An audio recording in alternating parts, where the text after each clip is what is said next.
Navy sailors are jumping into the ocean off of their own ship, and the two men that are in charge of leading the military, when their families said something about this and spoke out, they called them liars. Yeah, I think it's time that we talk about this. Quick stat, did you know that veterans die by suicide at double the rate than civilians? Maybe you didn't know that, but you know who was actually paid to know that information? Donald Trump, the commander-in-chief, and DUI hire Pete Hegseth, the Secretary of Defense. So the USS Abraham Lincoln is holding 5,000 sailors on it, and the conditions on board are a fucking nightmare. They've had to ration food, and the food that they do get is molded. Their showers are also molded. Their toilets aren't working. They have no soap or toothpaste, and their care packages from home they're supposed to lift their spirits have been lost. So that has led to multiple sailors trying to jump overboard into open water, because drowning was a better option than staying on board. Quick reminder, they're in a war zone. They were supposed to be home months ago, but instead they're stuck in a war that none of us should be in. But our president has to distract from the fact that this was one of his best duties and they did some terrible shit together. But MAGA and Trump, they're the party that supports the troops, right? You want to know what happened when the families begged for help for their loved ones? Pete Hegseth and Trump called them liars. When asked about this, Pete Hegseth slurred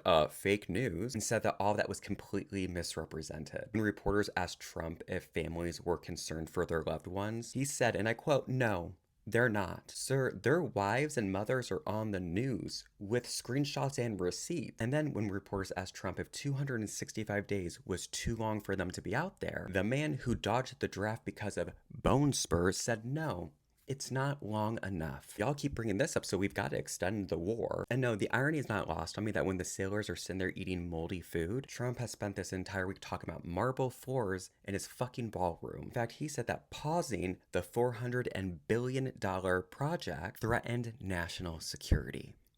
Yeah, sailors can't get toothpaste, soap, or have working toilets, but the man tore down the fucking East Wing for a dance floor. You know what, I want to be fair to Pete Hegseth. He has said that he's worried about, the soldiers and their health. Sorry, not their mental health, I meant their testosterone levels. Gotta get those testosterone levels up, which is funny because you know what causes low testosterone? A lack of sleep and malnutrition. I can only think of a few reasons why Pete Hegseth hasn't done what any leader should do, to fly his ass to that ship and check on the sailors. One, maybe he has no balls, because I'm sure with the amount of tea he's on, those have shrunk down to the size of peas. Two, maybe there's no aircrafts there to take him, because Marine 2 has to fly JD Vance's son to fucking golf practice, and Air Force One's being loaded up with journalists as a decoy. I'm sure that aircrafts are scarce right now. Or maybe three, because he doesn't give a shit. Sailors are trying to end their lives, and when they speak out about it, or their families do, they're called liars. Let that sink in the next time they try to convince you that they support our troops. Our military members and their families, they deserve so much fucking better than this.